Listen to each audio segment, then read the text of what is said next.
Merhabalar. SBD12 ile 8 eş parça mor lahana keseceğiz.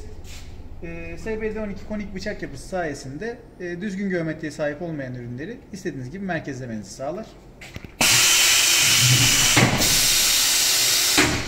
Evet, yeni turbumuzu koyup devam edelim. Bakın, turplarımız 8 eş parçaya bölündü. Tamamı kesim yüzeyleri gayet temiz ve güzel. İşlem bitmiştir.